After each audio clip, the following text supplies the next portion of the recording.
hate this channel.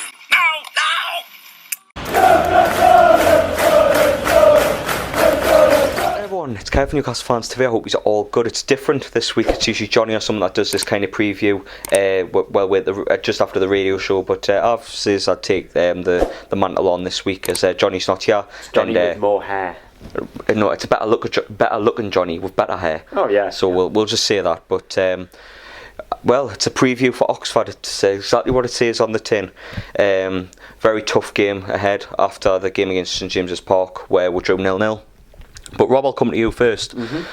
What you looking to expect against a team such as Oxford away from home? In terms of the lineup, I expect us to go near full strength, maybe bung in one or two of the young kids, but this is one of those games where, okay, we've seen what Oxford are like, from 10 days ago.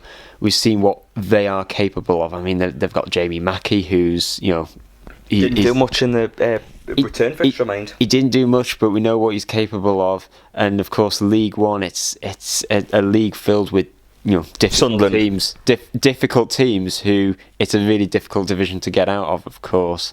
And so I think Oxford, we managed to successfully do it against Rochdale at the second time of asking. I think this will certainly, you'll certainly add that to the list on Tuesday.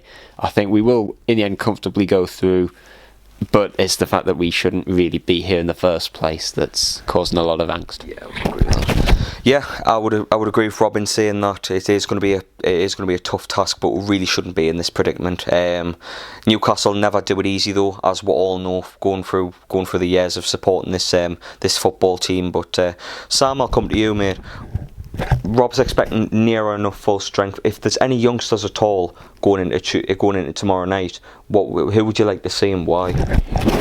The obvious two are Tom Allen and Elias Sorensen, just to take the burden off Joe Linton. I do agree with Rob in that we'll see a pretty much full-strength team. Maybe 3 changes. I think the Longstaffs will come in place of Bentaleb and Hayden, and you might see Atsu instead of ASM, because I'm not entirely convinced he's fully fit yet.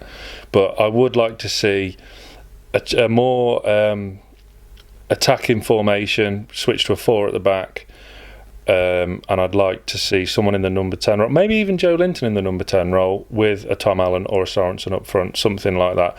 I don't think it'll happen, but that's what I would like to see happen.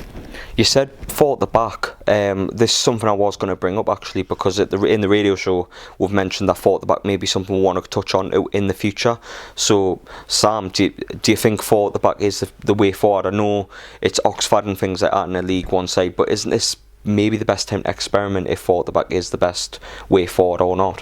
I think the best time to experiment would have been when we had our injury crisis. Mm-hmm. But Steve Bruce experimented with the 3-5-2, which looked very untidy. It just all looked a bit of a mess. It is a good game to experiment. To be fair, tomorrow night is going to be tough. BBC cameras are there, all expecting a giant killing. Yeah. We've been on the receiving end of it many a time. Shearer's going to be there. They're all going to be ready to give him some stick. It's going to be a tough night's work, but we should be prevailing. But it is a good chance to try 4 at the back. They're a League One team. I do agree with Sam. I think 4 at the back would be a great game, to experiment this and look into maybe playing a bit further forward, get a couple of attacking players a bit of confidence, maybe get Jolton if he is playing a bit of service. But Rob, we've been on the receiving end of many a giant killing. Stevenage. Don't mention Hereford. Hereford, unfortunately, I'd have to mention that. Sorry, mate, but. Yeah, they are going to be there in the numbers. Oxford. I know there's one stand that's a car park, and I'm not looking forward to Yedlin hitting the car park with one of his crosses. But do you think? I'll go to predictions, mate. Do you think we can get the win on tomorrow night? Certainly. I know I said 3-0 at the weekend against Norwich, and that went down like a lead balloon, didn't it? But okay, on this occasion I'll say 2-0. No forfeits this time. Oh no, that was only just the once. That was a New Year's Day special. Oh yeah, and not to mention, I actually did get that not only the result but also the score prediction right.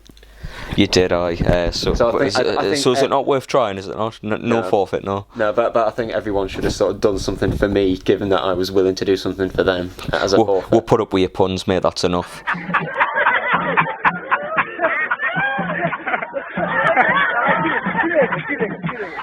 It is going to be a hard game tomorrow night at Oxford. A long way down. Lee's going down.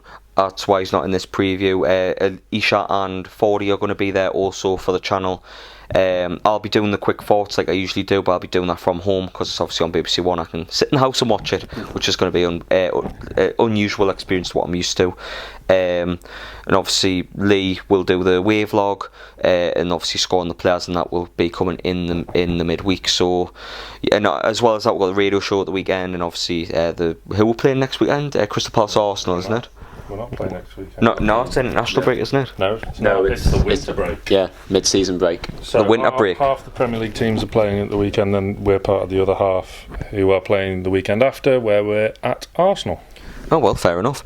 So it's a long layoff for us after this one, so probably a full strength side. But Sam, while you're here, I want you to plug your Twitter and tell us a bit what you've been doing since you came on to the Twitter page, because it's done amazing numbers since. So yeah, like to give that a bit of a plug before we sign off. Yeah, at Newcastle Fans TV on Twitter, all the latest news. There's plenty of videos and some funny stuff on there as well. We do in-match updates, so for those of you not near a television, I know it's on BBC, but you can follow it on Twitter in the future as well. Yeah, it's going nicely. Yeah.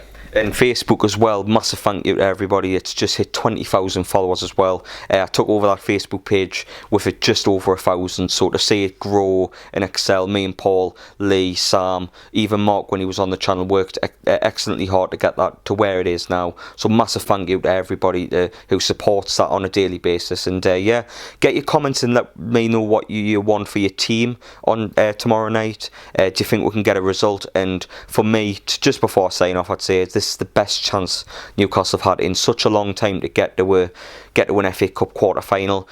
Only Oxford and West Brom stand in the way, and it is realistic, but you never know when Newcastle do it. But subscribe to Newcastle Fans TV, and yeah, from myself, Rob and Sam, catch you in a bit. Ta-ra. You're the night sky trying to make me see your stars, but the dark gets lonely. Now I see violet, I can feel silence. And the dark's all that I see when your stars have burnt out and your heart makes no sound.